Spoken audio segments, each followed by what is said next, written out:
Shalom saudara-saudara yang dikasihi oleh Tuhan.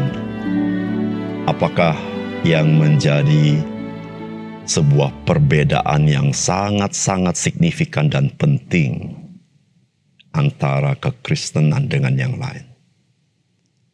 Yang sangat penting dan krusial, yaitu kita percaya kepada Kristus yang telah mati, namun Dia telah bangkit dan hidup selama-lamanya. Dan Dia duduk di sebelah kanan Allah Bapa. Saudara, ini adalah yang membedakan antara iman Kristen dengan hal-hal yang lain. Salam jumpa dalam program Tuhan adalah Gembalaku.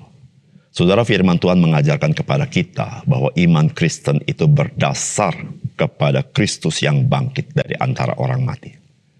Jikalau Kristus hanya mati dan tidak bangkit dari antara orang mati untuk hidup selama-lamanya, maka kita berkata kita semua masih berada di dalam dosa-dosa kita. Karena Kristus tidak sanggup melepaskan kita dari dosa itu. Bahkan kita tetap menjadi orang-orang yang dikuasai oleh kebinasaan. Karena tidak ada yang memberikan kita hidup. Saudara, inilah yang memberikan perbedaan yang signifikan terkait dengan iman Kristen dengan yang lain. Saudara, kekristenan memang ada pengajarannya. Namun, yang menjadi dasar yang teguh itu adalah Yesus Kristus yang telah bangkit dari antara orang mati dan hidup selamanya di sorga. Saudara, kita sebagai orang percaya bukan bersandar kepada kekuatan kita untuk melakukan ajaran firman Tuhan. Melainkan Kristus yang hidup di dalam orang percaya, yang memberikan satu kesukaan dalam hati kita akan firman Tuhan. Kesukaan untuk melakukannya.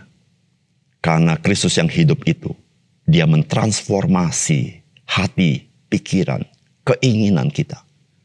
Dengan demikian, saudara, firman Tuhan itu tidak lagi menjadi sesuatu membebani, tetapi dia menjadi pelita bagi kaki kita dan terang bagi jalan kita. Saudara, mari kita membaca Ibrani pasal 13 ayat 7 sampai 14. Ingatlah akan pemimpin-pemimpin kamu yang telah menyampaikan firman Allah kepadamu. Perhatikanlah akhir hidup mereka dan contohlah iman mereka. Yesus Kristus tetap sama baik kemarin maupun hari ini dan sampai selama-lamanya. Janganlah kamu disesatkan oleh berbagai-bagai ajaran asing. Sebab yang baik ialah bahwa hati kamu diperkuat dengan kasih karunia dan bukan dengan pelbagai makanan yang tidak memberi faedah kepada mereka yang menuruti aturan-aturan makanan macam itu. Kita mempunyai suatu mezbah dan orang-orang yang melayani kemah tidak boleh makan dari apa yang di dalamnya.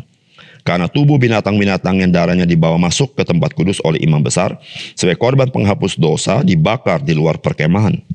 Itu jugalah sebabnya Yesus telah menderita di luar pintu gerbang untuk menguduskan umatnya dengan darahnya sendiri. Karena itu marilah kita pergi kepadanya di luar perkemahan dan menanggung kehinaan. Sebab di sini kita tidak mempunyai tempat tinggal yang tetap. Kita mencari kota yang akan datang. Saudara yang dikasihi oleh Tuhan, ajaran-ajaran sesat tidak dapat kita hilangkan dari zaman ke zaman. Namun bagaimana orang-orang Kristen dapat teguh di dalam iman kepada Kristus? Saudara, inilah yang menjadi perhatian dari penulis surat Ibrani dalam bagian ini. Saudara, itulah juga yang harus menjadi concern kita di dalam kehidupan kita sebagai orang-orang yang mengikut Kristus. Saudara, apakah pesan firman Tuhan bagi kita? Yang pertama, Yesus Kristus tetap sama, baik kemarin maupun hari ini, dan sampai selama-lamanya. Saudara, firman Tuhan berkata, ingatlah akan pemimpin-pemimpin kamu yang telah menyampaikan firman Allah kepadamu. Perhatikanlah akhir hidup mereka dan contohlah iman mereka. Yesus Kristus tetap sama, baik kemarin maupun hari ini dan sampai selama-lamanya. Saudara, apa kaitannya nasihat tentang iman kepada orang-orang percaya dengan mengingat akan pemimpin-pemimpin kamu? Saudara, pemimpin-pemimpin ini bisa adalah orang-orang tokoh-tokoh iman dalam perjanjian lama. Bisa juga adalah pengajar-pengajar firman pada zaman itu, yaitu para rasul. Saudara, firman Tuhan berkata, perhatikan akhir hidup mereka dan contohlah iman mereka. Saudara, maksudnya adalah, saudara, mereka bukan semata-mata pintar mengajar, tetapi saudara-saudara mereka juga memberikan teladan dalam hidupnya. Bahkan saudara, mereka rela mempertaruhkan seluruhnya karena iman itu. Saudara, itulah yang penulis Ibrani ingin ingatkan kepada orang-orang percaya pada zaman itu. Mereka yang cepat menyimpang daripada ajaran sehat. Perhatikanlah para pemimpin rohani ini. Betapa mereka rela mempertaruhkan nyawanya karena iman itu.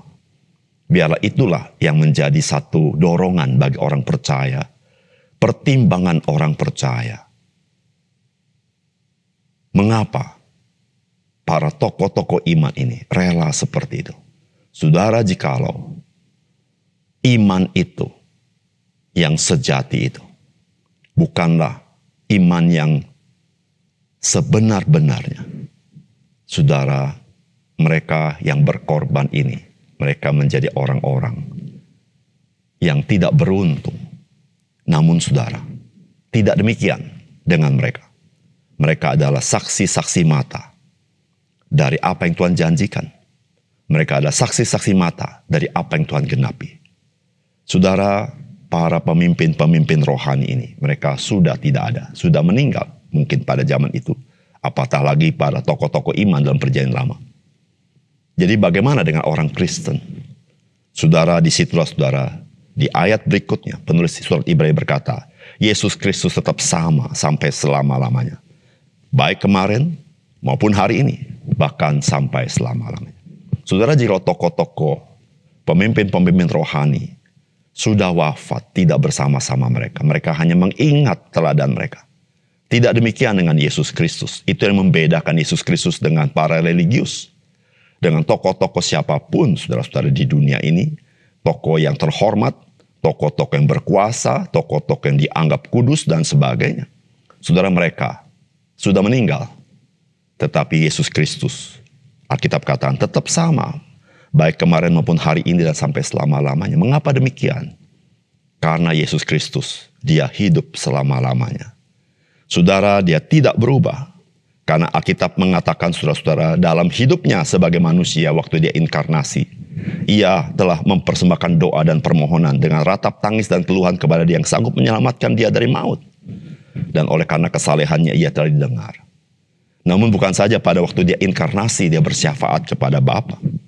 Tetapi saudara, saat ini dia sebagai imam besar agung kita yang dapat turut merasakan kelemahan-kelemahan kita. Sekalipun ia telah dicobai, tapi dia tidak pernah berbuat dosa. Dan untuk itu, ia menjadi imam besar agung kita. Yang memohonkan belas kasihan dari Allah Bapa kepada kita. Tapi Yesus Kristus bukan hanya bekerja hari ini sebagai imam besar di sorga. Tetapi Alkitab berkata bahwa karena itu dia sanggup juga menyelamatkan dengan sempurna semua orang yang oleh dia, yaitu oleh Kristus, datang kepada Allah. Sebab ia hidup senantiasa menjadi pengantara mereka. Artinya saudara, Yesus bukan saja pada saat inkarnasi bersyafaat. Bukan saya saat ini menjadi imam besar. Tapi dia menyempurnakan iman kita.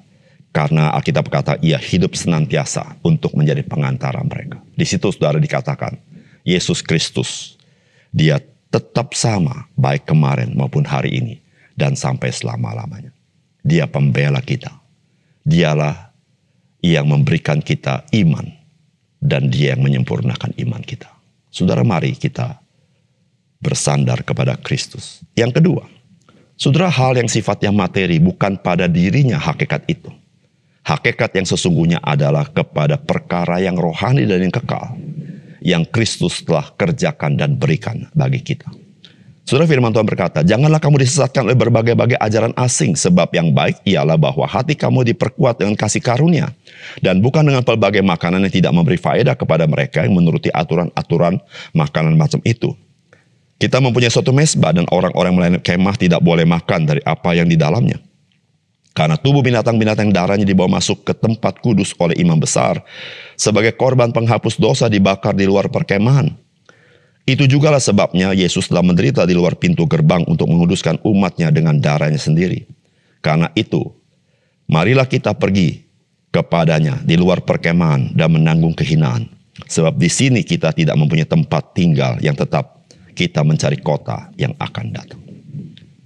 Saudara, penulis kitab Ibrani sedang menasihati orang-orang percaya, supaya orang percaya jangan lagi diperbudak dengan ritual-ritual terkait dengan makanan. Mana yang boleh, mana yang tidak boleh. Boleh dan tidak boleh, tidak terkait dengan kesehatan yang dimaksudkan. Tetapi boleh tidak boleh, itu terkait apa yang diperkenan oleh Allah. Saudara yang kasih dalam Tuhan. Apakah ritual-ritual yang dituliskan dalam perjanjian lama terkait dengan korban-korban itu tidak berfaedah? Tidak. Namun saudara, apa yang sifatnya materi itu hanyalah sebagai gambaran dari apa yang sesungguhnya, yang merupakan hakikat dari apa yang digambarkan itu. Sehingga saudara, apa yang materi itu menjadi penting. Karena dia menggambarkan perkara rohani dan perkara yang kekal. Karena jikalau tidak, materi itu, dia hanya materi. Hari ini ada, besok tidak ada. Dan sudah tidak diingat kembali. Namun saudara, hal-hal yang materi terkait makanan itu hanyalah sebuah gambaran. Sehingga kita tidak lagi di bawah ritual-ritual materi seperti itu. Sebab Kristus, dialah kenyataan daripada apa yang digambarkan dari apa yang ditulis dalam perjanjian lama. Saudara, Yesus Kristus, dia memberikan hal yang sifatnya rohani dan kekal adanya.